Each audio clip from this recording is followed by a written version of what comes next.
I've got my dream job. I'm dealing with big celebrities. I'm going to these amazing parties. At the time, I was getting paid more money than I ever had. So everything on the outside looked phenomenal. However, on the inside, I had done absolutely no inner work on myself. I was crumbling and I was in this like head spin of being absolutely exhausted, overworked, and just very unhappy. Today's guest, Sarah Greenberg. She had a coveted job in radio working with some of Australia's biggest celebrities, but behind the scenes, she was burnt out, sleep deprived, exhausted, and questioning everything. In this episode, Sarah shares the moment she realized success wasn't the same as happiness and what she did next, how a career setback turned into her biggest opportunity, and why being forced to pivot was the best thing that ever happened to her, and the role that intuition and meditation can play when it comes to finding your purpose and how to tell the difference between fear and a gut feeling. If you've ever felt stuck in a job or in a life situation that looks good on paper but feels so wrong in your heart, this episode is for you. I think we had our original conversation, in 21 or something like that, or maybe 22. It was before, I can't remember which book. I've had two books come out in the last few years. I can't remember if it was Knowing Where to Look or if it was my book Travel Light. But on one of those books, we got to speak. We did. And you have a lot of Aussie friends that are my friends, and they were talking about how wonderful you were. And I think it was Tom that introduced us, Tom Cronin. Oh, is that the Tom? That's not the Tom you referenced in your book. Is No, it? Because you no, no, mentioned it that isn't. Tom was It just. isn't. But yeah, it's such a small world. When you study Vedic meditation, it is a small world. Well, you're in Sydney, right? Melbourne. You're in Melbourne. Okay. Well, still, Sydney and Melbourne, they're both sort of like epicenters for Vedic meditation. Are they? There's a lot of teachers happening in those Yeah. couple of places. I didn't realize that, but there are some amazing, amazing Hmm. teachers. A lot of amazing ones in Sydney and Byron, especially. Um, Hmm. but there's a lot of interest from people here about quietening their mind. So I suppose that's probably why it's so big here. Did you go to any of Minaj's offerings when he was? I think he's there now. He's the guy from Open, the meditation studio Open. You know what? I didn't, and I think someone sent it to me saying this guy's amazing and you should check him out. And I'm sure you get the same when you get all these DMs. You think, oh, yeah, and then you never get back to it again. There's so much. Right? And I think I completely forgot till you just brought it up then. So I'll check it out again. I'll check him out. Awesome. Well, the tables have turned now. You're the Miss Podcaster. I was, as I mentioned, I was on your show, A Life of Greatness, and now you have a book out, and so you're doing the circuit. You're talking to people about your book. How does that feel? It is. Can I tell you, Light? It's incredible. And because it's my first book, it's been such a learning experience for me in a good way, because I'm usually, as you just mentioned, the one interviewing people. So, it's funny how life works, right? Where it might take you a while to get to where you want to be, or, the job you had imagined for yourself, or whatever it is. But I actually remember when I interviewed Matthew McConaughey, he said this, like, everything in life gets you to where you need to be, even the things that aren't so great. And would you change everything? No, in the knowledge that you have gotten to where you are. And why I say that is because as I said, this is my first book, and I realized through this process of publicity and marketing and going on podcasts and magazines and all that, having book launches and stuff, I have been so great with understanding the process because it's everything that I have seen others do through me being on the other side, and all the work and experience I've had has completely led me to this point. So I think it's been extremely enjoyable. I haven't found it stressful because I understand it from being at the back end of it. So it's been truly amazing. Hmm. And the cover is right behind you. I have the e version of the book. Can you just show me? Pull Yes, the cover yes. off the shelf. Let's have a look at that. It's Wow. my photo. Yeah. So was that the first idea? Was that the publisher Yeah. wanted that? You wanted It that or? it's so it's so interesting. This is actually a really funny story. So I sometimes, and I try to be a bit better at this, when you get a lot of emails, sometimes I skim the emails and I'm not reading the detail of the email. And my publisher said, take some photos and stuff of other covers you like, and then, put them in a Dropbox or whatever, and then you send it to us and our designer can make something. What I didn't realize that she had written in that is, like, usually for personal development books, we don't do photos of the people. We think that they work well when it's, I don't know, some other kind of design. I missed that bit because I was skimming her email, and I sent her all this stuff with like images of me going, this is what I want. And the designer sent it back and it was unbelievable. It was like literally exactly what I wanted. And then for some reason, I reread her email and I was like, oh, she advised against a photo, but they all loved it. And there is that big photo of me on there. And when my photographer, I did a shoot with her a couple of years ago, I said, I'm going to write a book and I reckon this photo would be amazing for it. And it was. And I'm so happy there was no back and forward with the designer. When there's a lot of back and forward, it makes you feel a bit like, oh, they haven't quite nailed it. This lady nailed it straight away. So I was so happy. In my experience, it's highly unusual for that to happen. Usually they send it back and it looks like somebody, it's like one of your son designed it or something, on his first time using a computer. And you're like, a full grown person designed this who gets paid, money to do this? Yeah. You're kind Or of is this like, I could somebody have you gone got to onto do a Canva favor? and done it better. Um, but they nailed it. And I think what I've learned, because I deal with a lot of the marketing team, my provider for my podcast, I deal a lot with the marketing team for them to, when I did a live tour last year, they were doing kind of big things for the stage and stuff like that. What I've noticed in any of these kind of creative area is you need to give so like a lot of examples of exactly what you want. I feel that when you don't, you're just not going to get what you want because you have the idea in your head and it's just, writing an email trying to describe that is hard. But if you send images, which I now know to do, even if it's images of other artwork that you've seen, then you're just giving a beautiful guide to the person to be able to follow. And that usually makes it work out better. So you did a Pinterest board, or was there a specific cover that you were using as sort of a model for what you wanted? What I did is they suggested this, the publisher, go to a bookstore and take photos of covers that you like. And so Mm. I had taken photos of covers I liked.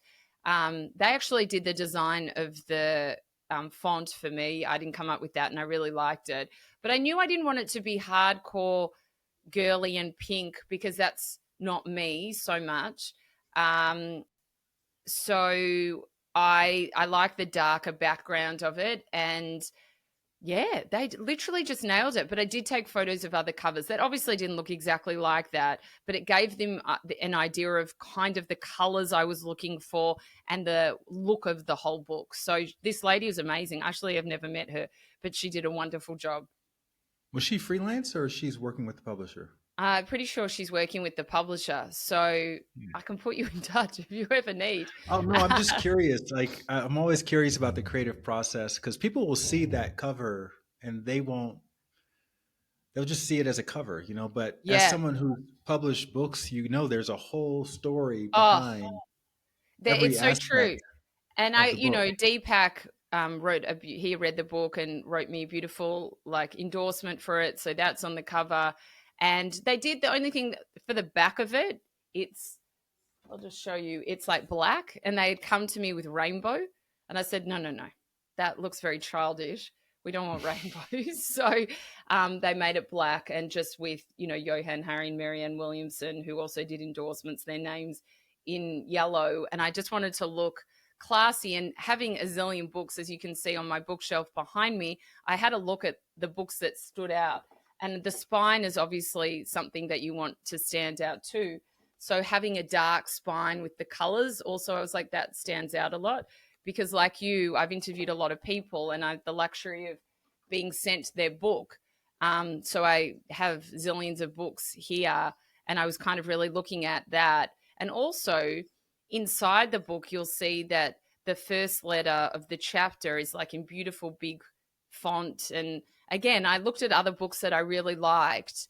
And I thought, oh, I like a bit of that one and a bit of that one. And that gave them the guidance to be able to do it. So I think if you're in this realm, it's very hard to imagine something that you can't see. And the idea that the path needs to be illuminated by someone else or other people. And that's like anything in life, right? For books, it's the same. Like I really had a look at all the books that I have through some amazing authors, and I took things that I liked in their design and gave it to my guys. I love it. I love it. So you're kind of, you're like the, I don't know, the Tim Ferriss of Australia. Like you are one of the top podcasters down under, and one of the biggest podcasters in the world. But you didn't start that way. It took a bit of a leap of faith, and you open your book telling that story. So maybe we can open this conversation just doing a little montage of how Sarah Greenberg became a life Yeah, of greatness and a absolutely. podcaster. So it's an interesting story, and one that people might be able to relate to in the sense of, when I was young, I always wanted to work in entertainment. I watched The Wizard of Oz when I was 4, and I was like, oh, that's, the world of entertainment is for me. And I studied drama and really wanted to be an actress. And then I remember going to drama school, and a teacher said to me, this is when I was a bit older, Sarah, 99% of actresses and actors are unemployed. If you're thinking about doing this, think again. And I was like, oh, damn it, and it's interesting because I really believe we're all born with this huge fire inside of us and all these dreams and ideas of things we want to do. And then life slowly chips at us. Someone might say, you're not good looking enough to do that, or you're not smart enough for that, or you're not good at maths, so why could you ever go into that kind of field? And they're not trying to be mean. They just say things. And, it even can be something like you got amazing results at school. You can be a lawyer. Why do you want to be a teacher that pays so much less? But your heart might be wanting to be that teacher. So for me, I really wanted to get into entertainment, but I felt that, okay, maybe I need to do something else. So I did marketing and PR and all these other kinds of things. And I felt that I never had it really arrived. I felt that something was missing. And then one day I decided to put my resume into the biggest radio station in Australia. And they were like, yep, we'd love to interview you. I had 3 interviews and I got the role. And I remember like thinking to myself, oh my God, this is like one of the best moments of my life. I got a role. I was producing. I was doing all these things that I wanted to. And then a few years on, one of the heads of the company said, we want to move your show that you're working on to the breakfast show. And if anyone knows anything about radio, the breakfast radio show is like the creme de la creme of shows. It's the biggest, highest paying role. It's the one that they promote a lot. And they have this idea that if the breakfast show does well, then all the other shows for the rest of the day will do well because that's what people are tuning into.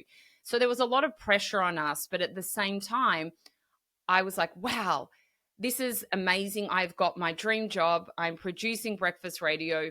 I'm dealing with big celebrities. I'm, going to these amazing parties. At the time, I was getting paid more money than I ever had.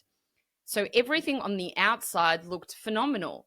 But however, on the inside, I had done absolutely no inner work ever really on myself.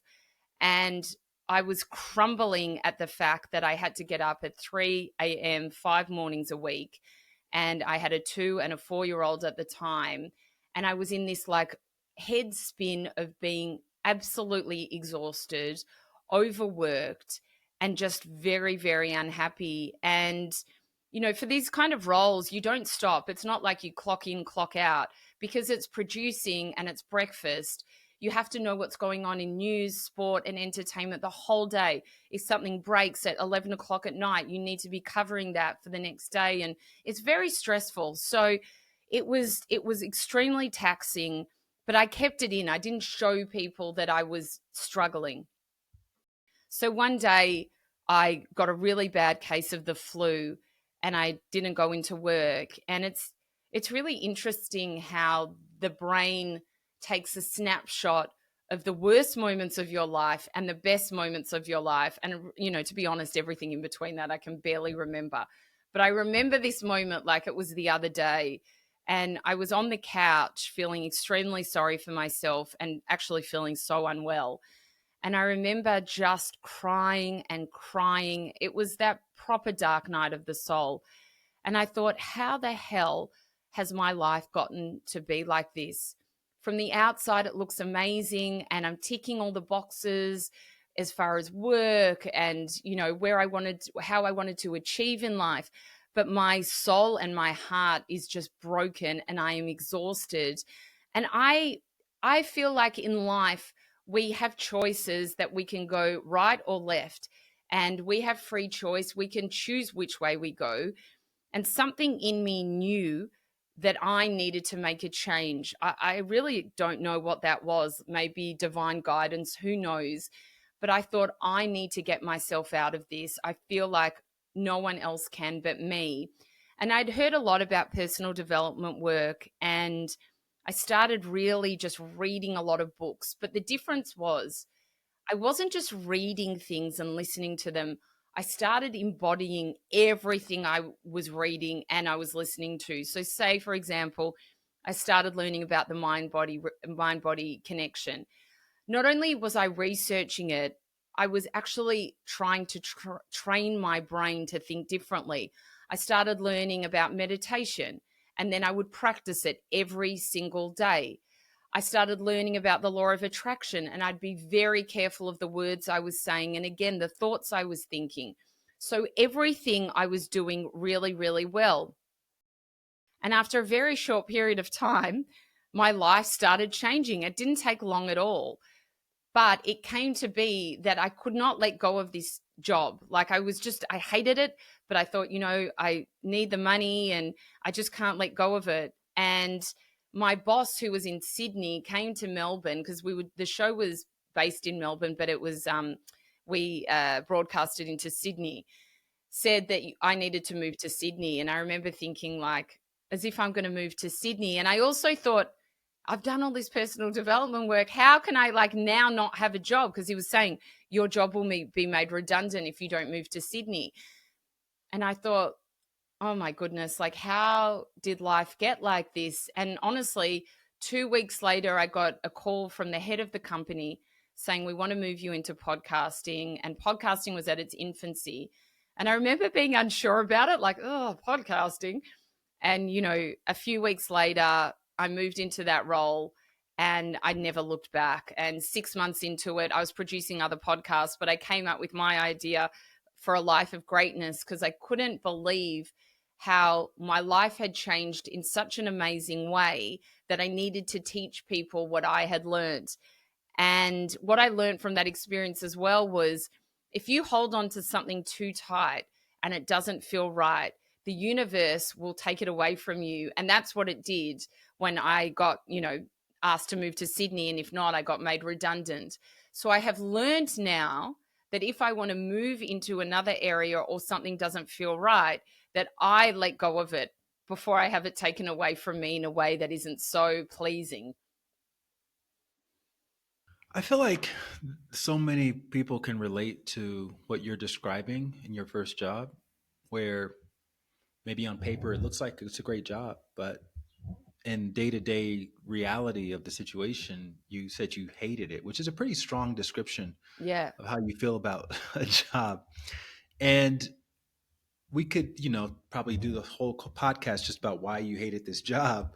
But I'm wondering, did you talk to other people at the job? Did other people feel similarly? Did you Yeah. feel They like all you felt were? the same. So then Everyone what's the was. difference? What made the difference in you, taking that leap versus what did everybody else do? Like, how do people cope when they're in that situation? What's the crossroads? They Yeah. go Well, to one, alcohol and that's a great substances. question.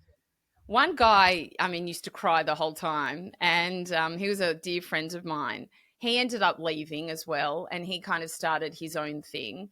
One of the other hosts, after a year, ended up also leaving. It kind of just ended up disintegrating that whole show. And it was one of those environments that were, you'd rock up every day. And in Melbourne, where I live, come the winter months, it gets very dark. So you're waking up, it's dark outside, it's freezing. You're going to work, the environment's not great, everyone's exhausted, and it's this horrible energy. So we're all kind of feeding off each other. And the people were lovely. There was nothing bad about any of the people, but it just, we're all energy, right? And if we don't have someone there that's conducting in a beautiful way to kind of prop us up a bit, and we don't have the tools that we haven't learned ourselves, then it goes into this kind of dark hole, which I felt like we were in. Ironically, at the time where we were recording, actually felt like a dark hole. We were in the studios at the back, and it was just dark and gloomy in there. It was a representation of how we all felt. And I just knew that this environment wasn't good for me, but I found it too hard to let go. And I know now, as I said, never to do that again, because it really hits you when something's taken away from you and you're not expecting it. So, as I said, I know now if something's not working for me, and that can also be in a relationship, then there's no point in just holding on for the sake of it. And it's better to let go. I believe it allows a new energy to come in as well. Hey, so a lot of you all have been reaching out with your guest suggestions. And look, I appreciate it. I do. And to help make it easier for those guests to say yes to my invitation, I need you to subscribe to this channel. Just hit the subscribe button below, and that's literally the best way to help me get you that guest on my podcast. All right. Thank you so much for helping out, and back to the show. Was there something in your job that inadvertently prepared you for this next phase, the podcasting phase? Like, why did they choose you to lead that podcasting producing I position out of anyone else? Yeah, that is a great question. I think they realized I was a very good producer, and I think, as I said, podcasting was in its infancy, so not many people knew about podcasting producing. Now I know when they get people to produce, they've got a lot of experience in podcasting. It's been around for a long time, but then no one had experience in podcasting producing. So to just get a producer who generally has those skills is all they needed. But I'll tell you this, the biggest celebrities in Australia, these two guys, they're comedians, they had a radio show, and the heads of the company said, we're telling you this, that they're about to finish their radio show, no one knows yet, and they're going to start a podcast, and we would love for you to produce that. And I thought, oh, I cannot believe this is happening. Like, these guys, not only the biggest names in the world, as I said, they're comedians, so they're the funniest people you've ever met, and I get the opportunity to be able to produce their podcast, which is the number one podcast in all of Australia. And it was so fun. It was like 4 years. I was their executive producer, which is the highest producer that you can have. And they're the kindest, nicest people. And I thought, isn't it interesting how I went from like doom and gloom to actually probably having one of the best jobs in the country if you like producing? But there was a time where I realized, because I told you I was doing my own podcast at the same time, where I felt I needed to stop producing. I didn't want to produce anymore. And having the experience of having that other role taken away, I thought, you know what? This is so hard, but I want to let go of working for the boys on my terms. And I remember going in and saying to them, this has been one of the best, jobs of my life, but I want to be able to help people more. And the way I need to do that is to go off and really focus on my own thing. I knew I wanted to write a book, and I did. And then my life flourished even more.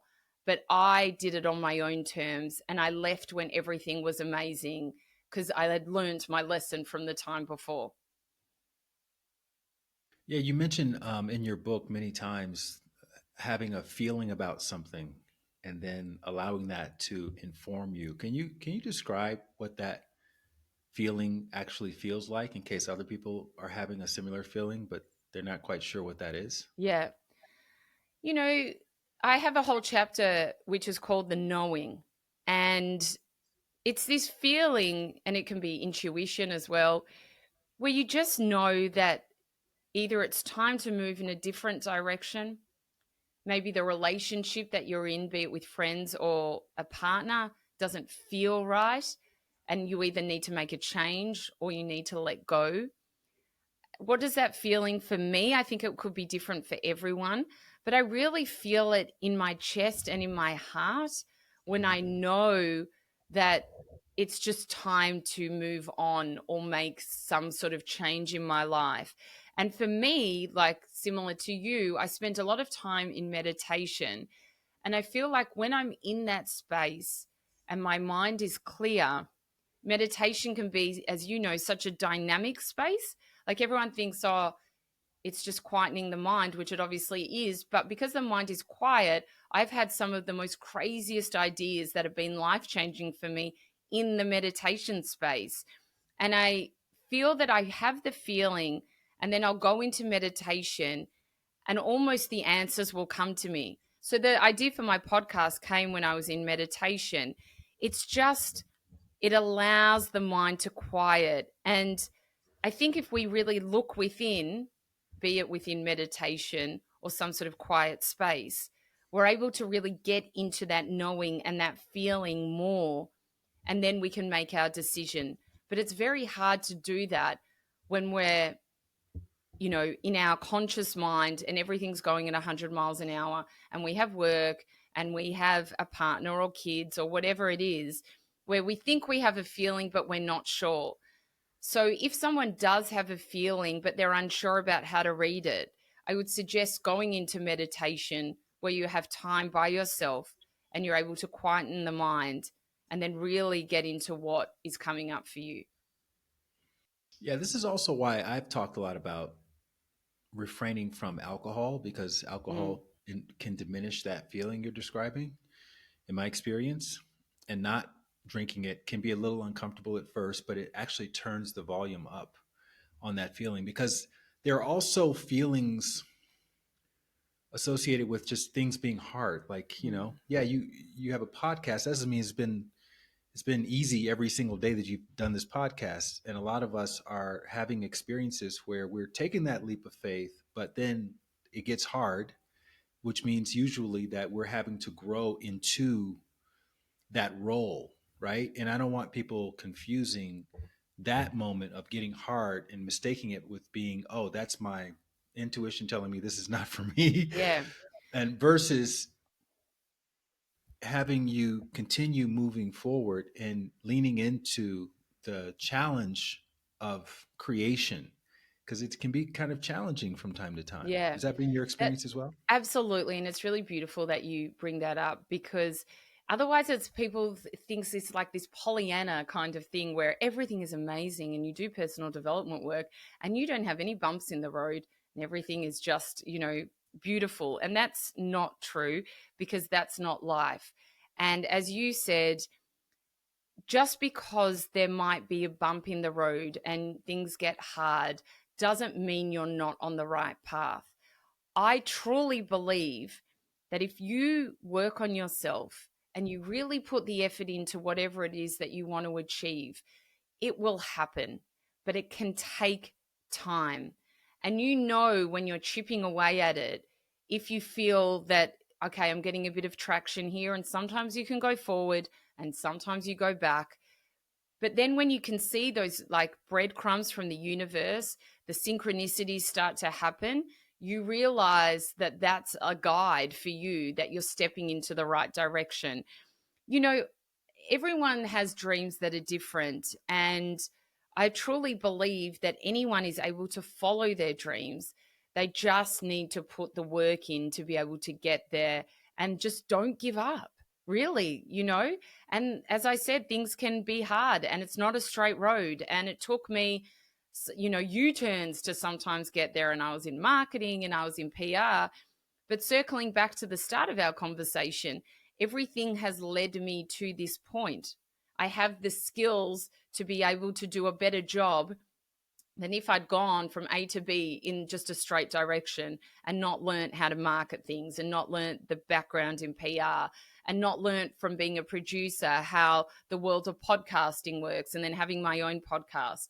Everything has led me to this point. So I feel like to people listening, don't give up. It might not be a straight road. Things, to your point, do get hard. But just if you have that dream, keep on going. And, I heard this beautiful quote a while ago, and it always stays with me. And it's like, don't diminish anyone else's hope. It might be all that they have. And I feel that's so true. And sometimes we're so quick, as I mentioned earlier, to tell people that they can't do things. Who are we to tell someone else that? And I'm happy that I had supportive parents and friends along this journey, that when things did get hard, and even with the podcast, sometimes my friends would say to me, are you joking? Like, look how far you've come.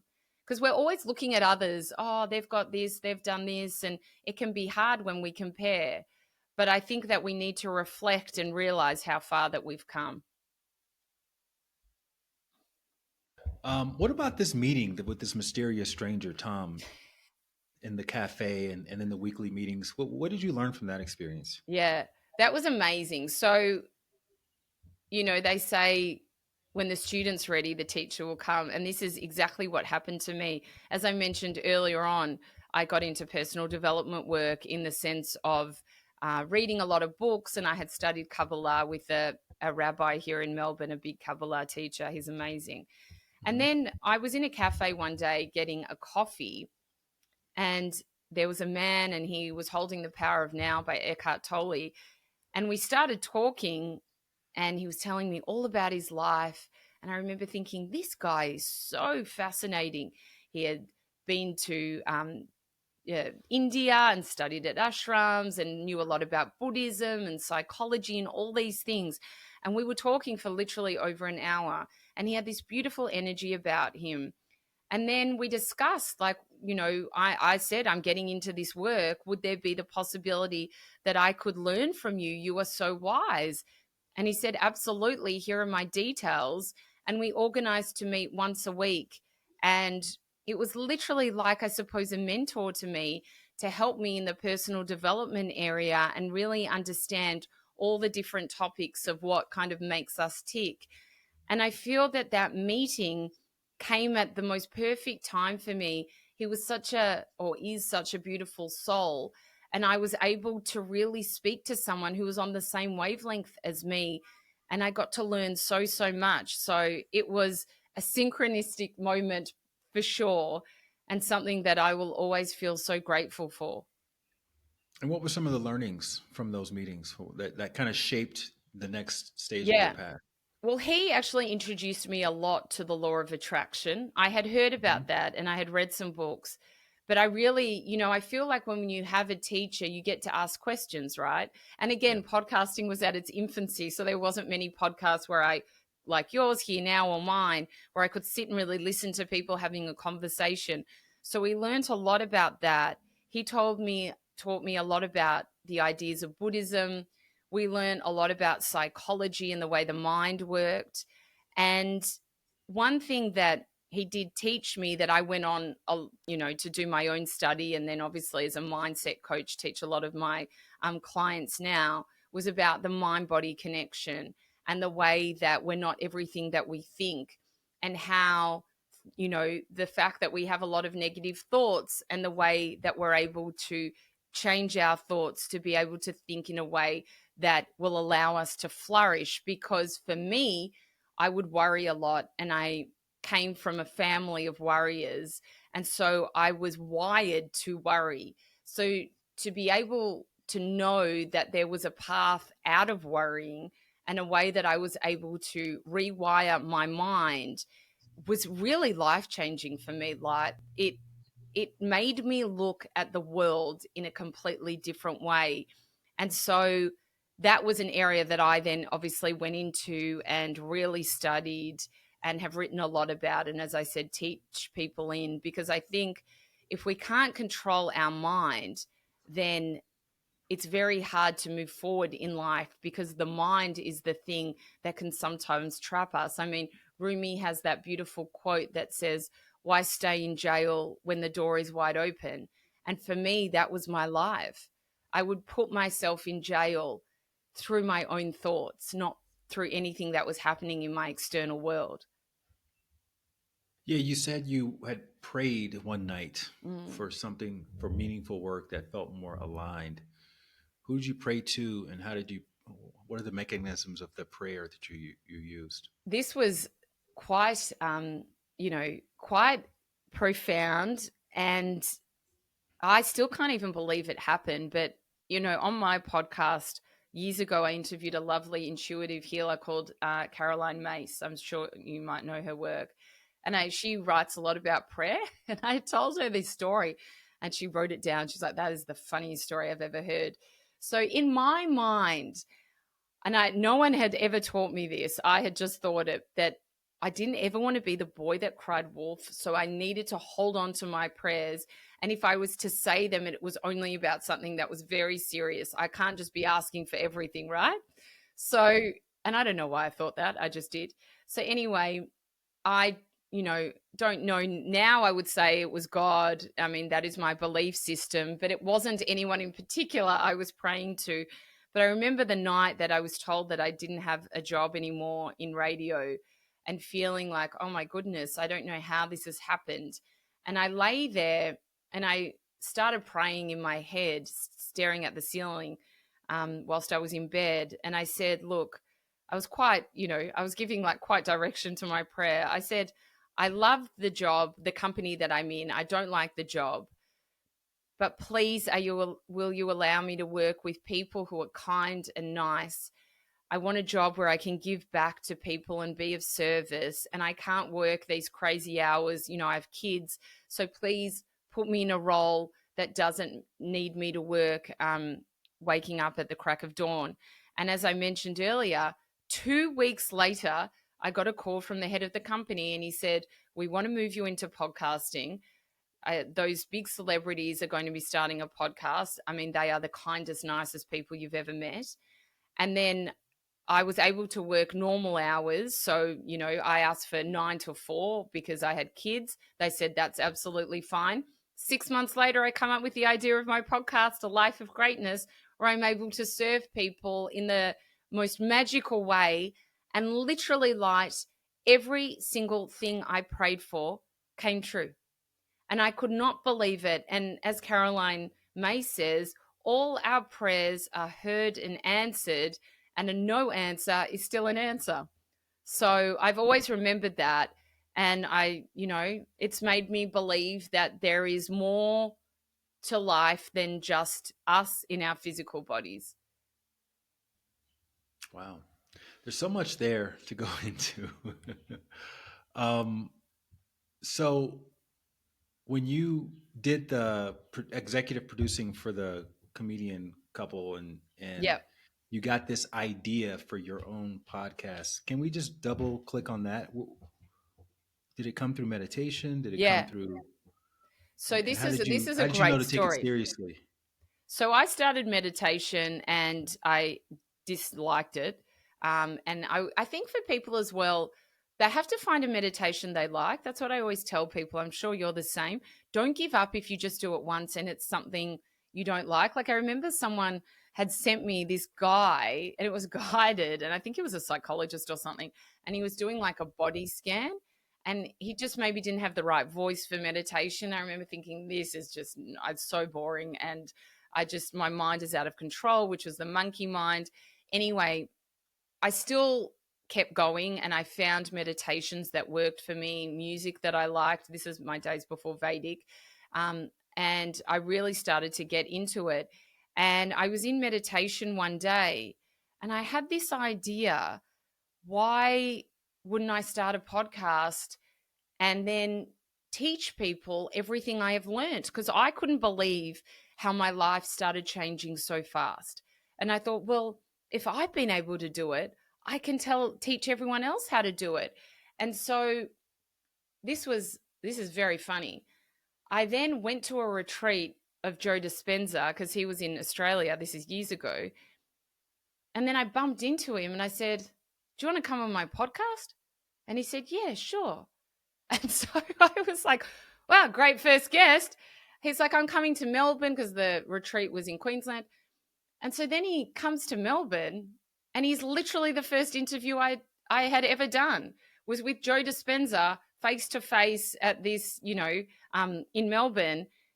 And I knew that I had gotten some other good names, and I thought, I know this podcast is going to be a success. I can just feel it in my bones. And honestly, from day dot, it took off, and it has just been phenomenal ever since. But it was in meditation, when I quietened my mind, that I came up for the idea of it, which just shows you that meditation can be this space where you get the most amazing ideas that are life changing.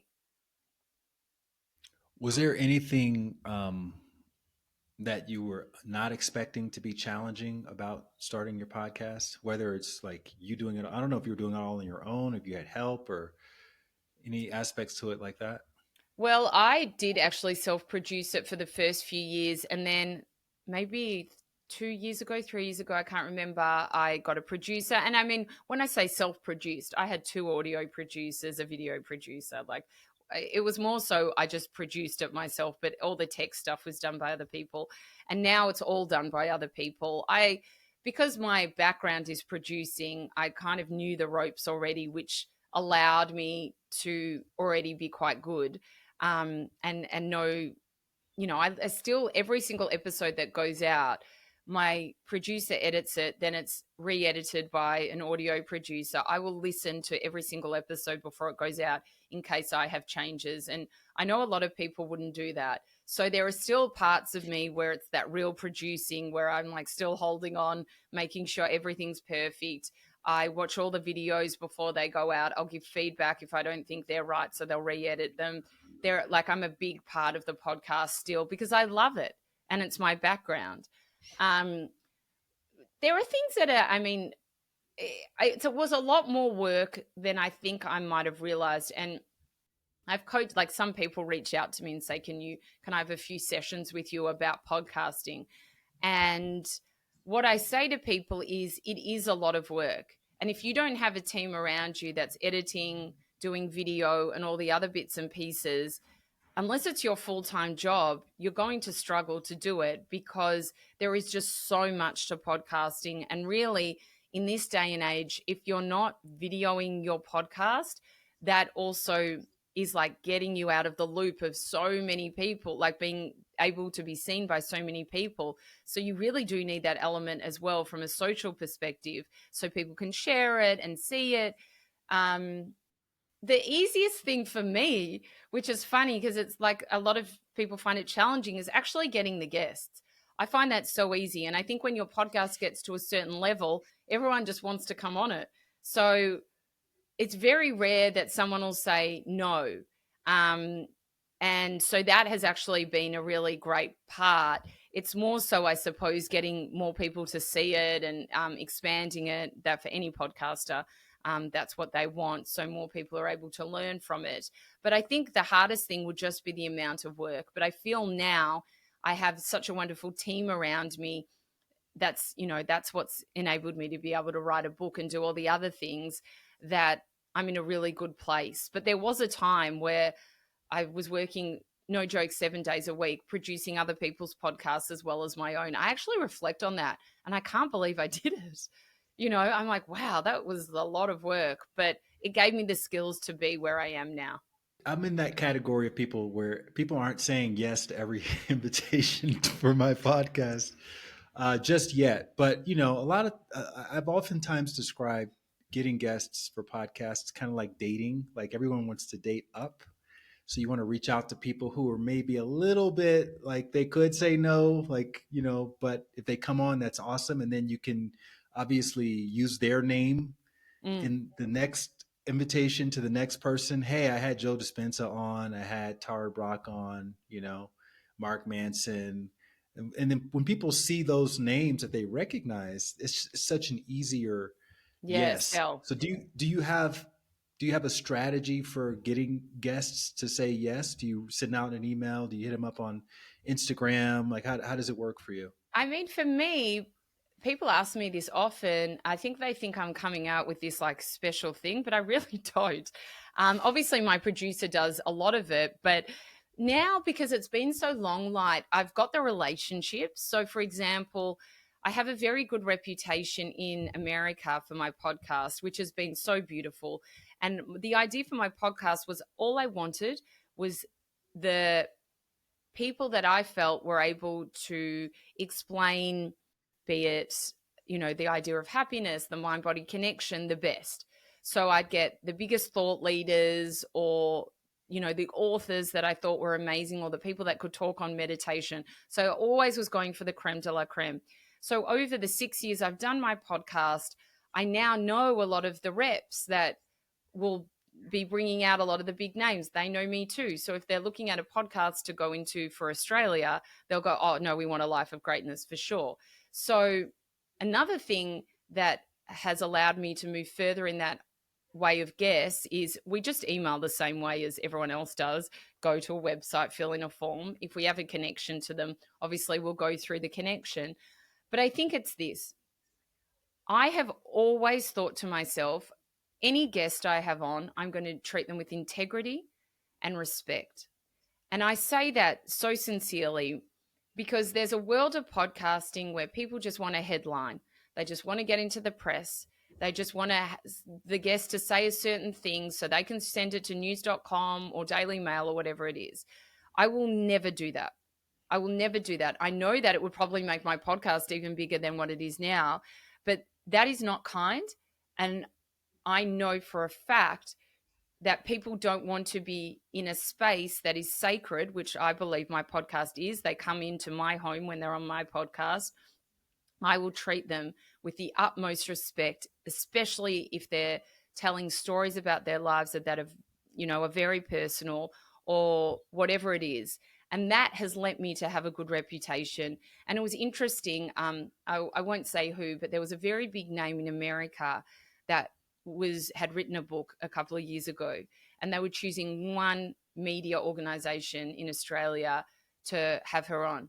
And the person in America called me and said, we have gotten so many requests for this girl, and we chose you because of your reputation, and the stuff that she talks about could go all over the press, and we know you'll treat her with respect and kindness and light. That was such a moment for me where I thought that had always been my intention. And the fact that people in the US can see it just made my heart swell, because I had I had done the slow steps. I hadn't done that wild, like, okay, this big name came on and now we've got all this press. I never wanted to do that. And that slow game and that walk to the top allowed me to get there in the end. And I think that's really beautiful for anyone to note, because it's more important to keep your integrity than to get a quick win. Speaking of which, let's talk about podcasting gone wrong. So you mentioned in your book about some guest who was eating a sandwich when you signed on to Zoom with him or with them. I don't know if it's a him or her, but did you ever end up putting that podcast No. out? And you also mentioned that you wish you had stopped it earlier. Yeah. Is that still the case? Yeah. It's interesting. I am very careful about the people that I get on. I make sure that it's someone I really want. I know their work, or their work really interests me and I want to know more about it. And we get the same. We get so many requests every week. It's so beautiful, but it would be 99% no to most of the requests, right? Anyway, there was a lady that I got asked if I wanted to interview. It was kind of a bit pushed on me. And I said yes. And I had a funny feeling about it initially anyway. And then this is many, many years ago. And then the Zoom comes on, her screen comes on, and she's eating. And I thought, this is weird. Like, surely if you knew this was booked in, which you did, you'd finish your food before you got onto the call. I understand some people in a rush and this and that, but it wasn't even like she was just eating. It became rude. And then she said, she said, how long is this interview? And I said, 60 minutes. And she goes, oh, well, you've got 55 minutes now. And I'm thinking, who the hell says that? And I was actually inside just like, this is not a life of greatness. You are not living up to what a life of greatness guest is. And we did the interview and it was all right. It wasn't, amazing or anything. And I just thought, you know what? There's a certain value that I place on the amazing guests that come on. They have values that I like, and I want my listeners to also enjoy. And you do not live up to that, so I don't want to platform you. And I just never used the episode, and she never reached out to ask me where it was. I find the wellness guests are usually the ones that are not. That's going to happen. It's going to happen with the wellness guests over some other, you know, guest. In my experience, I don't know. But what's your preparation like when you interview someone? What take us through? Like, okay, you find out they're going to be on your show. Then what? Yeah, so if they've written a book, I'll read the book, which a lot of them have. So You that's read it obviously cover to cover. like majority of the time. If it's like someone I get where it's, oh, here, yes, you have to interview them in 2 days. Clearly, you're not able to read a book that fast, but I will like look through it and maybe go through chapters that I find really interesting and get an idea of what they have written about and really hone in on something I think will be great for my audience. Um, if they haven't written a book, I will research online very heavily, and I'll try and find things in their life that either they haven't spoken about before or things that I find really interesting. If they're more of a thought leader and they're talking about a particular topic, if I have a lot of knowledge in that already, then I'll be able to write questions that I again think that I want to hear as well as my audience. Um, Otherwise, I will just go into a lot of research about them. So, if it's a book that takes obviously a while to read, otherwise, maybe I'll do half a day of research on the person. And I'm very good at it now. I find that I'm very good at being able to write down questions, and I enjoy it a lot. And like any skill, the more that you're doing it, the more you become better at it. And I know also that just because you've got questions there doesn't mean that you need to ask every single question. I might say something, or the guest might say something, and then we start talking about that because of the story that they've told, which is not a question I initially had. But it makes for a conversation rather than question, answer, question, answer.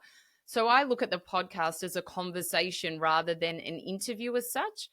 And I think that's why we're able to get really kind of deep. And I feel that my guests, move away from the conversation and love it, because that's the format that it's in. And I'm also, I try not to like hardcore talk about myself the whole time in the interview, but at the same time, people are tuning in for me too. So if there's a topic that we're talking about, I will tell a story from my life as well. I mean, I actually got given this advice just when I started the podcast by one of the comedians I was producing for. He listened to a few episodes, bless him for doing that. I actually forgot about this story till we're talking about it now.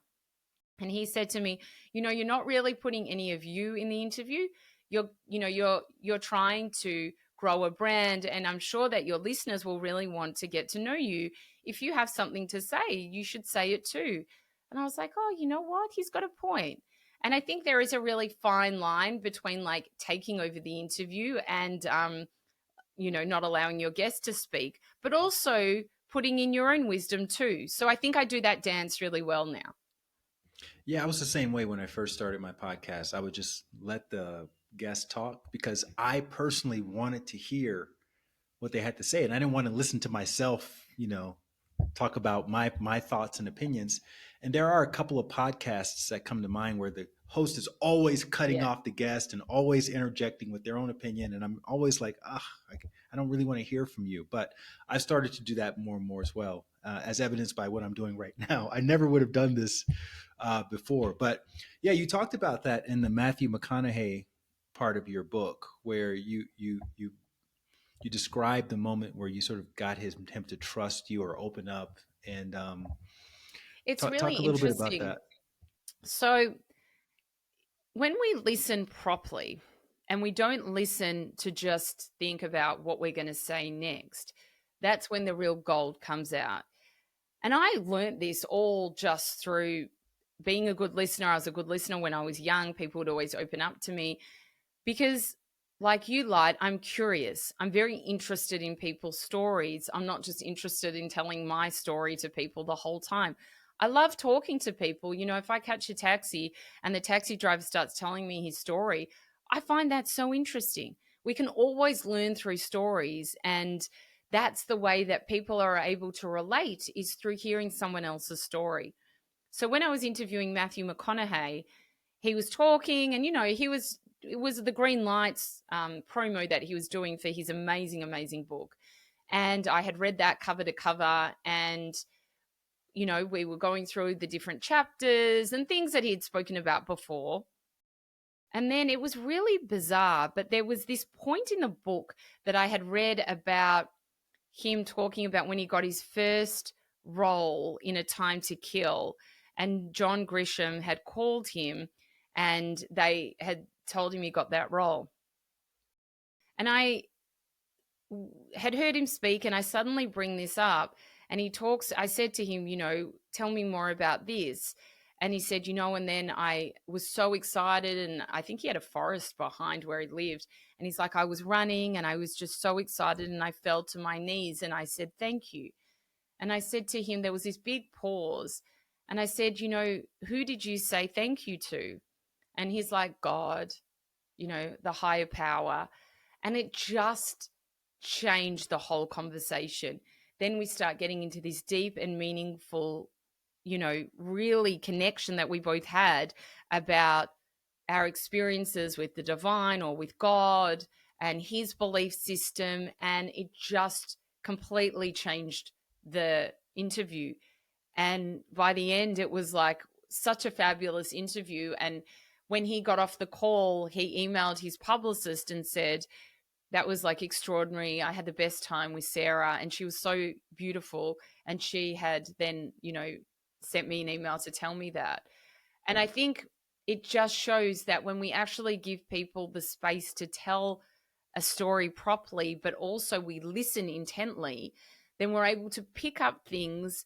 And through that, it allows the conversation to take a different path. And we don't need to be an interviewer to do that. We can do that in our day to day, right? How many times does a friend come to us and they're telling us a story and we cut them off, and next minute we're talking about ourselves. We don't listen properly. But if we give the space to listen, and we allow ourselves also to not be worried about silence, because sometimes within the silence, people say a bit more. But when we're worried about being in silence, we're just talking for the sake of filling the space. And I think when we stop and are very conscious of the way that we're listening, we really open up a whole new realm. Yeah, I think the best podcasters definitely listen to understand as opposed to listening to respond or listening to sound smart, which I think a lot of people, I would argue maybe even most people do.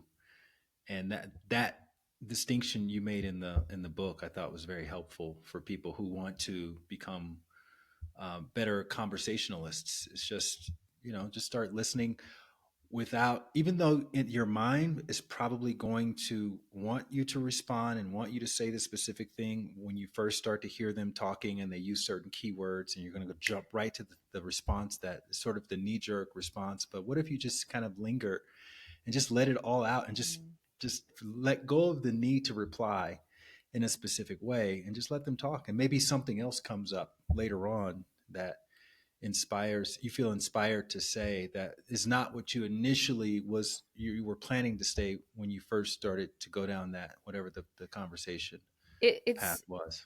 It's so true, Light. And I've been doing this book tour at the moment. The book only came out a week ago, and we had this huge launch in Melbourne, a private launch, and then I had a public one last night, and I have done a few keynote speeches for International Women's Day, and I've gotten to meet some incredible people that listen to the podcast or are seeing me for the first time and doing book signings and stuff.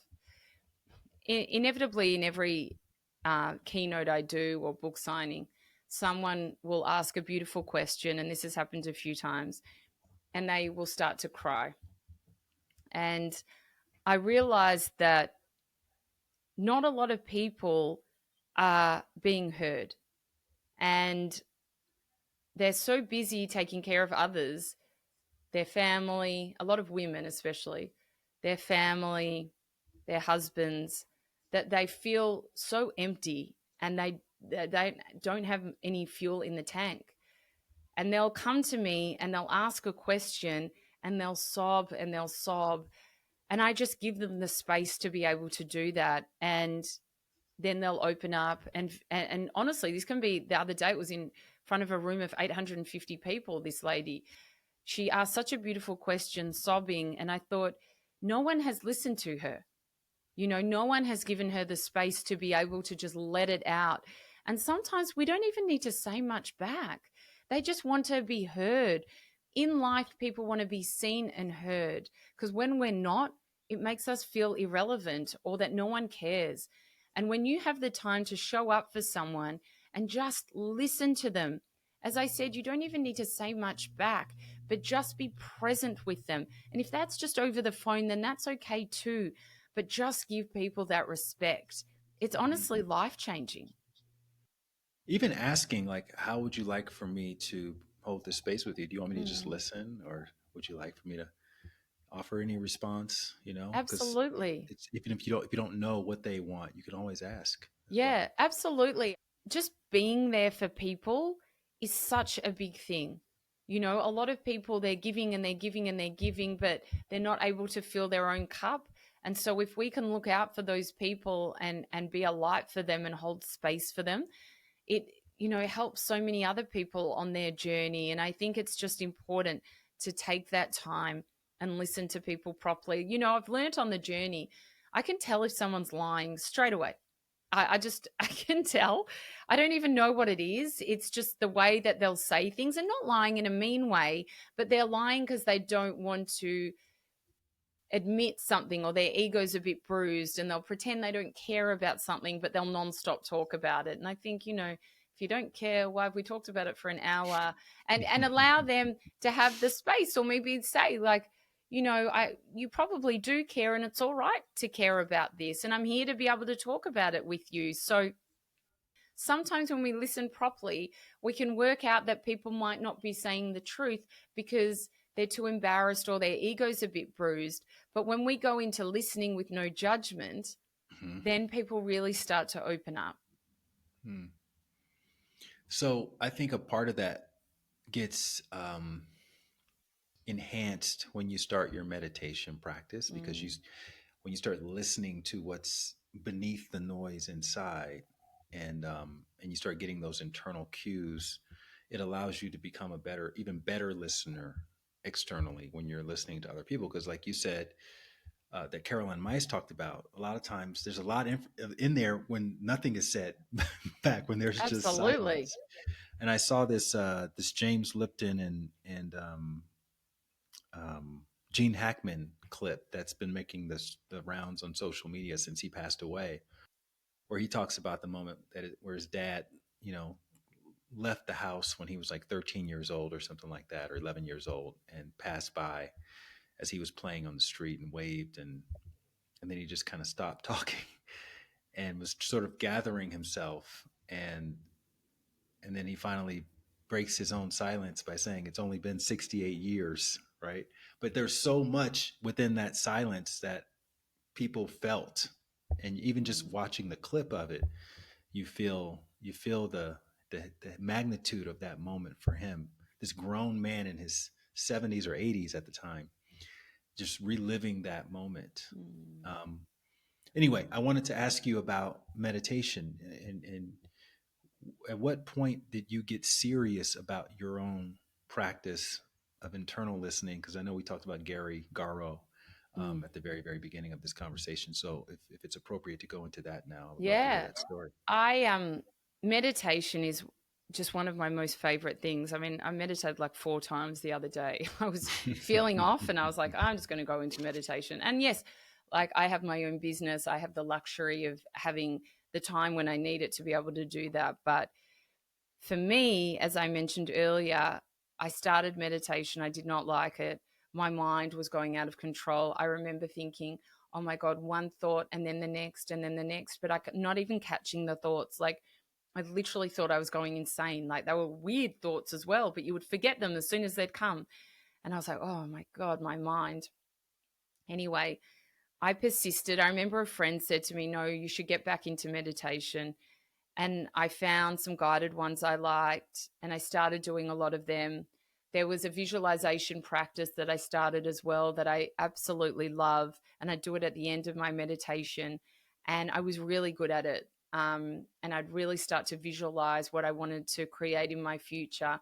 And I would feel like I was there. And I felt that I had a lot of agency over life when I started my visualization practice. And then I met Gary Goro, who's a Vedic meditation teacher who you know as well. And I learned Vedic meditation. I actually learned it before I met Gary, but then I went to his retreat and did some work there with Vedic. And I loved Vedic meditation. I loved going into this quiet space and having obviously a mantra to be able to say. And I just started studying and studying meditation even more. I'm by no means a meditation teacher, but I like learning about the practice and understanding it, because I feel that anything we do in life, we do it better when we have the knowledge of what it's actually about. So with meditation, the great thing about it is obviously quietening the mind, but also knowing what it does to your mind allows you, when you go into it, to, do it in a way that is better. So I started really getting into meditation, and I noticed, like, the difference in my eyes open life. So, for example, when I would have something that upset me, I wouldn't react as fast.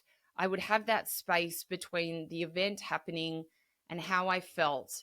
And then I'd give a more, reserved answer. I'd have time to think about how I wanted to show up to whatever it was that triggered me, rather than just reacting straight away. That was one of the big things that I noticed. And I noticed that my mind wasn't as out of control as what it used to be.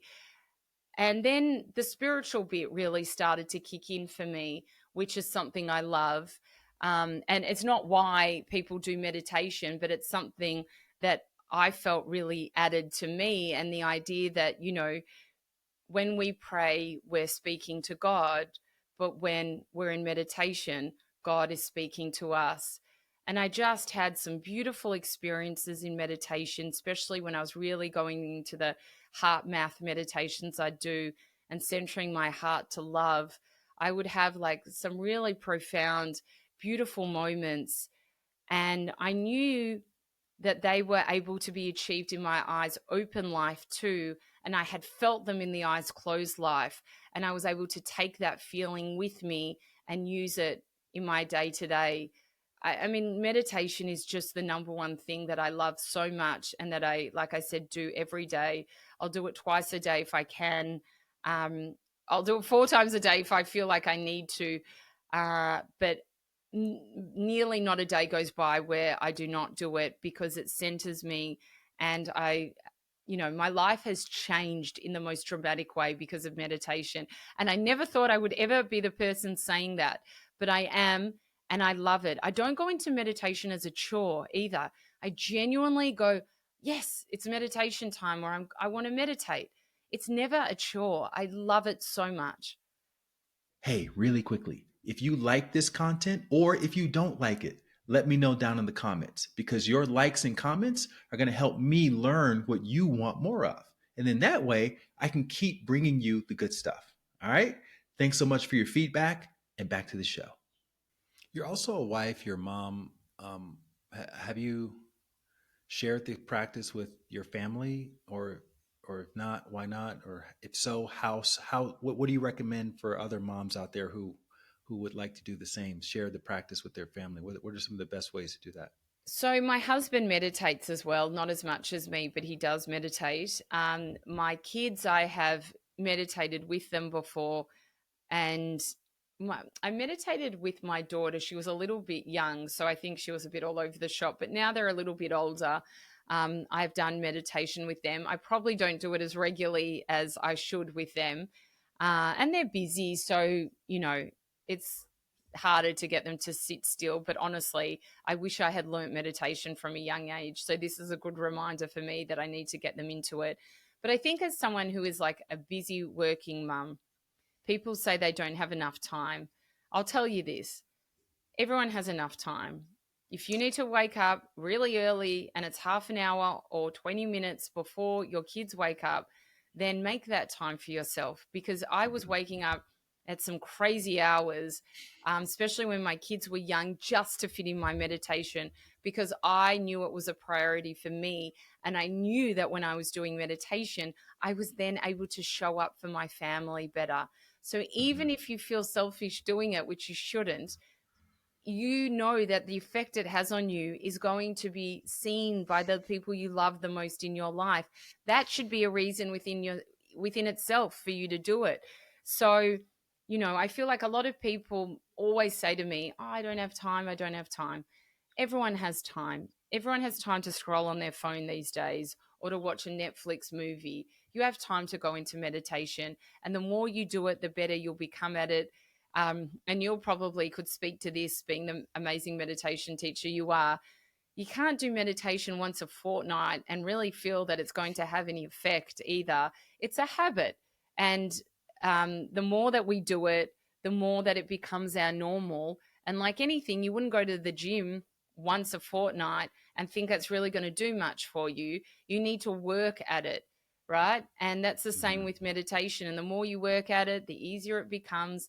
There might be days, like at the moment on this book tour, my mind's going 100 miles an hour, not in a bad way, just because there's so much on.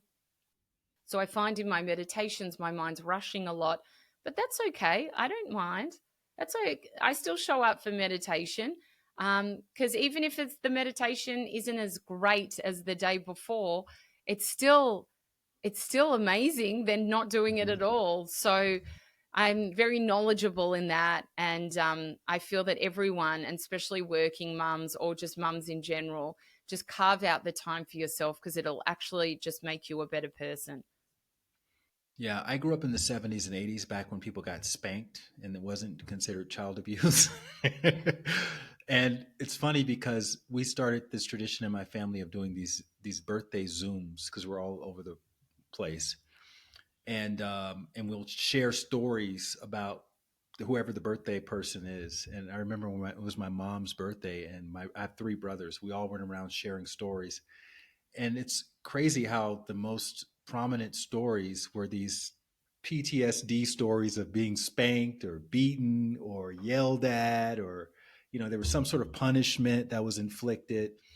And I honestly thought my mom was crazy back when we were growing up. But now that I'm older and I look back, I just realized she had all this unmanaged stress that she didn't have any outlet for. And to your earlier point, if she had just had a practice like meditation, she would have been able to release that stress and probably shown up a lot more compassionately for for her family. Let's talk about the book. So, this is your first or second book? This is my first book. Okay. Because I thought you mentioned a book earlier, but I wasn't sure if you were talking about the same book or if there was another book. No, yeah, yeah. This is my first book. So, how do you know when it's time to publish a book? Because, a lot of people have book ideas, and, writing a book is like, it's like doing a Iron Man or something like that. It's not a passive endeavor. You can't just wing it. You can't just casually do it and end up with a book in your hands at some point. You have to be really intentional, especially as a mom, especially, with all the things you have going on. You have to set aside time. You may even get an advance, but that advance is going to be split up usually into 3 or 4 different parts. So you can't live off of it. You still have to work your regular job. So how did you know now was the time, and what was your process like in creating this? So I knew that, well, actually started that people were asking me, podcast listeners, you should write a book, you should write a book. And when enough people say it, you get the idea, maybe I should write a book. But, you have to have a story to tell. And I thought to myself, with the podcast, I do hold a lot of myself back. There is a certain amount that I give, but there are things that I haven't shared before, and they're personal things. And I thought, you know what, when I write this book, I really want to share stories that I have never spoken about before. And obviously, I wanted to go on the idea of my podcast as a life of greatness. The book is Living a Life of Greatness. And what are the key pillars involved to living a great life? And I thought the way I want to explain them is through my life and things that I have learned. So I get really personal about writing these stories. And I also spoke to a lot of my friends who had stories that I thought would be really great for the book. And I changed their identity because a lot of the stories are really personal. And it was so beautiful writing it. Like, I didn't find it difficult at all, to be honest with you, because I already had in my mind, this is how I want to structure it. These are the interviews I want to do. I know that I want to make it very different to the podcast, which I have. And I'm going to really, write about the things that I have struggled with in life, the things that have brought me joy, and how I've gotten to the place that I'm at. And I think, like anything, because I've always been my background is producing, and I'm very structured in the way that I do things and very organized. I was able to show up every day. I'd spoken to enough people that talk about, you know, um, going into those states where you're putting everything away and not being distracted, and you can go into flow. And so I knew the techniques that I needed to use. So I really would carve out the time every morning and just write and write and write. And I love writing, so that also came quite easily to me. And it was funny, because in the process of writing the book, I got approached by a publisher. Would I be interested in writing a book? And it was just such great timing. And so they were the publisher I ended up going with in the end. And again, you get just signs from the universe that end up coming to you. I actually even got reached out to after I'd already had this deal by a huge publisher in the UK about, like, would you write a book? So I think it just showed me I was, on the right path. And what I had imagined this book to be, I was able to then get it down and bring it to life. So I found the process to be not as challenging as what some others have felt, because I already had an idea in my mind of what I was going to write, and the stories are all mine. So it was really just about putting them onto paper. I'm not surprised actually, because being successful in your podcast requires, or in any endeavor, requires a significant amount of follow through. In fact, I would say it's to the point where you can't even really see it as I'm having to follow through. You just see it as this is a part of the process, and this is how things happen in the world. And I think that's one of the biggest obstacles for people who haven't um, created something that is considered to be successful. Is they have all the inspiration, they have all the motivation to start, but then they inevitably flame out when they see that, oh, this is harder than I thought it was going to be, and they somehow convince themselves that it's harder for them than it is for anybody else. And the So reality is that true. it's actually just as hard for everybody, except the people whose brands you've heard of are the ones that have just continued to do whatever mental gymnastics they have to do in order to keep following through and following through and following through and facing whatever degree of difficulty that there happens to be. That's such a good point. I really believe that to be true. And it's funny you mentioned that, because my girlfriend and I were talking about this the other day about, even those people that just flake the whole time. Like, she was saying, like, you organize an arrangement and they're the same people that are always pulling out. But Mhm. then the ones that aren't really doing that much, like they don't work, and their kids are all at school and they don't have that much on. When you look at other people who are so busy, yet you organize something with them and bang, it's in the diary, da da da, it's there, they'll never miss it. And we were having this conversation, and I said to her, it's interesting, when I was young, I remember my parents, and they're not at all strict, but if I had signed up to doing a sport or just even just going to school, unless I was literally on my deathbed, I was going. There was no pulling out. There was no, oh, I just don't feel like it today. So when I was young, I learned that. I learned that if you sign up to do something, then you're just going to do it. And you might not like it initially, but we signed up for a term, so you're there doing it the whole term. And that's what I knew. That's what I came from. And in Yeah. hindsight, I think it's those kind of, like, okay, those habits ended up leading me into a workforce going, okay, this is what I got to do. I just got to do the job till it's done. Might take hours, but it's my job. So I've learned to just keep on going and keep on going. And I think maybe a lot of people don't learn those skills. So you see them half heartedly doing things, or as you mentioned, when it gets challenging, they just flake out or they stop doing it. And that's also, maybe with arrangements or catching up, if something little comes up, or they might, I don't know what it is, they just kind of easily say, they flake out and say no. And I think that we need to really think about that when we say that we're going to do something, or we're wanting to pursue an avenue of work. As you said, it might be hard, doesn't mean that we should stop. And that's like the way that I live life. I mean, most things are challenging at first when it's new to you. Yeah. Even like working out is very challenging when you've been sitting on the couch. Yeah. But what helped me a lot with my first book, it took me like 3.5, 4 years to finish it. Not because that's how long it takes to write a book. It's just because I kept flaking out on myself, telling myself I was going to wake up at certain times and work on it, and I just wouldn't do it. I would go away from it for months and then come back to it, and I would tell myself stories about how I needed to do that in order to get a fresh look at it. And then a friend of mine recommended reading Stephen Pressfield's book, The War of Art. And he talks about resistance. He talks about the differences in an amateur and a professional, and approaching the creative work like a professional, which means you show up every day, whether you want to or not, whether you feel like it or not, whether you're being paid for it or not. And that's how you are able to sort of stay connected to that internal muse that does make it seem, it makes it a little bit easier to create, because it's like you shift from thinking that, oh, I have to come up with all this stuff, to being the transcript, the person who's just dictating what you're sensing from a deeper level. I love that. I feel that's true. And I talk I talk in the book about conscious awareness, and we've chatted about this kind of, within our discussion a few times. But going back to like the idea of showing up, it's also not just showing up for other people, but it's showing up for ourselves.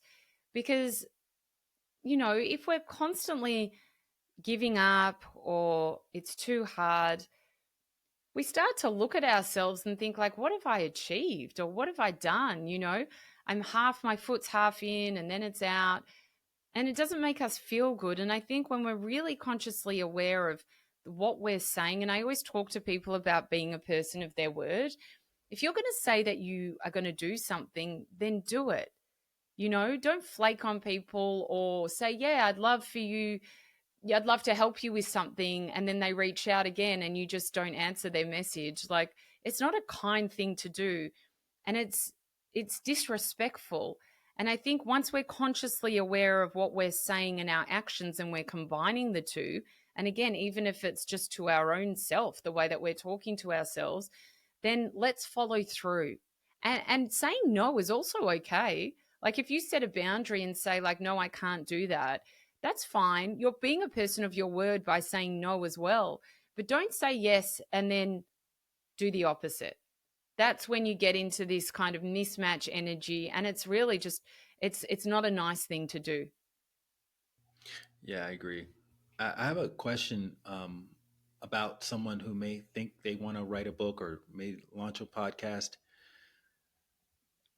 Do you identify your purpose first and then you do the thing, or do you do the thing first and then you realize, oh, that's a part of my purpose? Talk to me a little bit Yeah, I about your love that. understanding of purpose. Um, for me, it was more the purpose first. So as I mentioned to you, I had this idea of, oh my God, I have been so helped by doing this work, by watching my thoughts, by meditating, all of the things we've spoken about. How do I teach this to other people? And that's when the idea of my podcast came. And it was like, this is my purpose. I have felt touched by this. I want to share it with others. And the book was the same thing. This has been my journey. I feel that others could benefit by hearing about it. I'm going to write a book based on what I feel my purpose is, which is to give back to other people and be a subject matter expert in what I feel is living a great life. And that's the way that I'll show up and give to the world. So, look, I mean, I personally feel like your purpose directs you in the right way, Um, but some people can fall into doing a job and then go, hey, this is amazing. And I feel that now my purpose is this. Like we learn along the way. But for me, I had the idea that was tied to my purpose and then I executed it. How do you know when it's when a part of your purpose would be benefited by you facing one of your fears? Kind of like you in your ice bath Yeah. story that you told.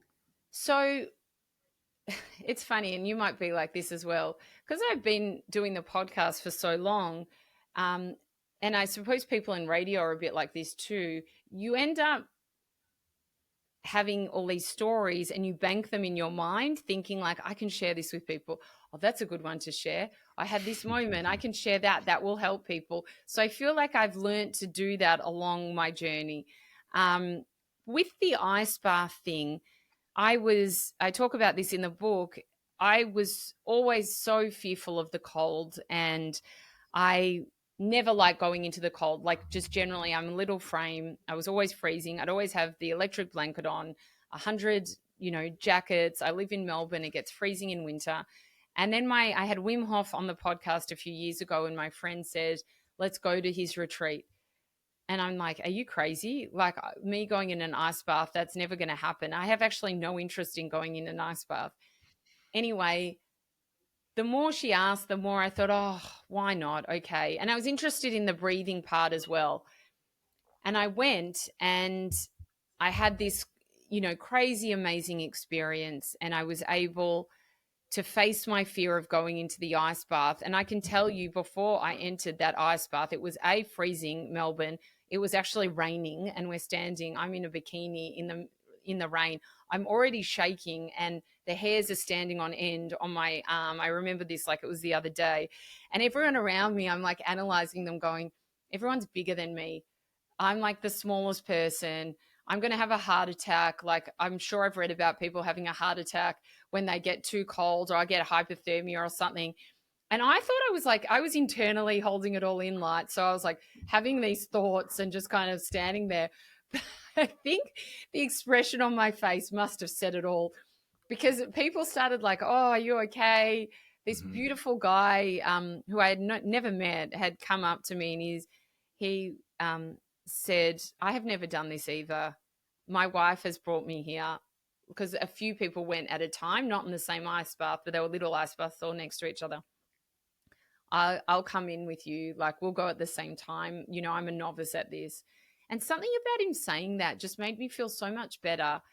And then I did the ice bath. And in the ice bath, I really realized that I had mental strength that I didn't know. Like the years of doing the meditation, the years of watching my thoughts, when I faced my biggest fear, which was going into the cold, I was actually okay, because I had learned how to control all those other things. And so when I was in the ice bath and we had done breathing that day, we'd been taught how to breathe properly. I just really centered myself and went into this kind of meditative space.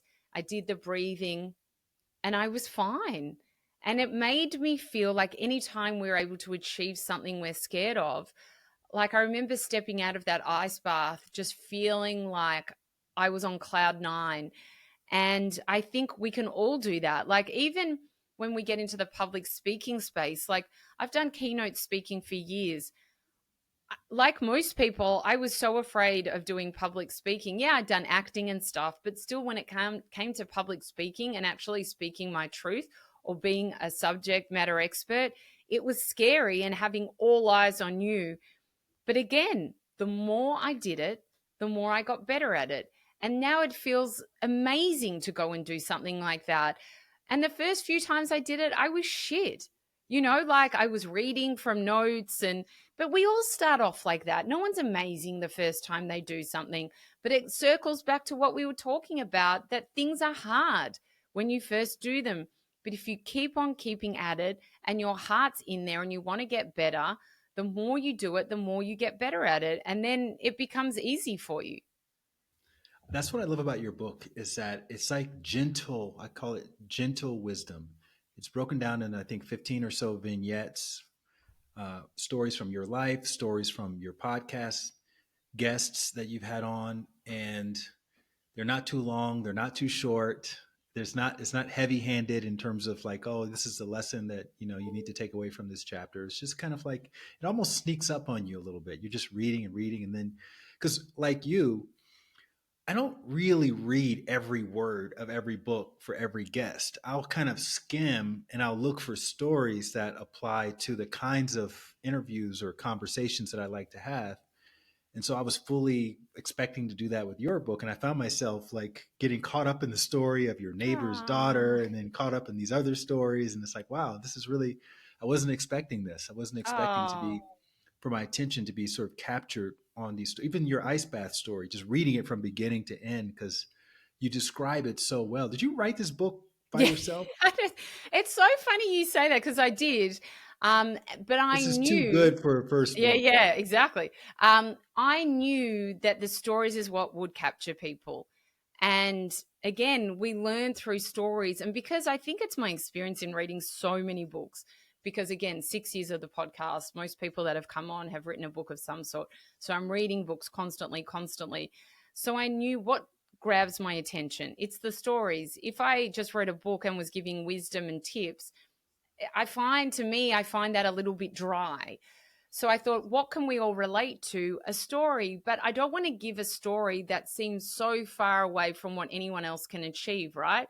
So I want to make the stories easy and palatable for people to be able to understand rather than give them some far out story where I'm saying, you know what?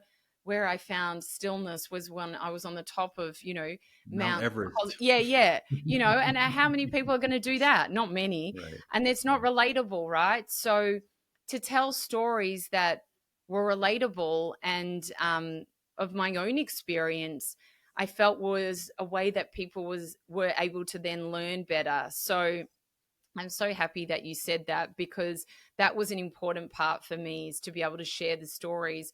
And like I said to you, there's a lot of stories of my friends' journeys in there, and even the story where I talk about forgiveness and I tell about one of my really good friends who was stalked by her next door neighbor. And I've changed all her details and stuff. But, I felt so honored that she had shared that story with me and I was able to write about it in the book because it was a great way for people to learn about different situations and where forgiveness played a big, part in that. Well, well done. Great job, first book. You've now contributed to the body of knowledge in written form uh, that will exist for the rest of time. So, congratulations on that. And I want to thank you again for coming on to my podcast and sharing your story so openly and so vulnerably. And yeah, it was great to reconnect with you again. Light, thank you so, so much. It's been an absolute pleasure talking with you today. Thank you so much for your beautiful questions as well. It's been so lovely. So thank you. You're welcome. Thank you so much for watching. Just FYI, we post a new video almost every day, so make sure you comment and subscribe. And if you ever want to explore more, you can find playlists of all my podcasts, plot twists, and spiritual perspective videos linked in the description below. If you want to go even deeper, I've written several books on spirituality, happiness, and personal growth, and you can also book a one-on-one consultation directly with me. All of the details are in the description below. And if you enjoyed this video, I think you're really going to like this one as well.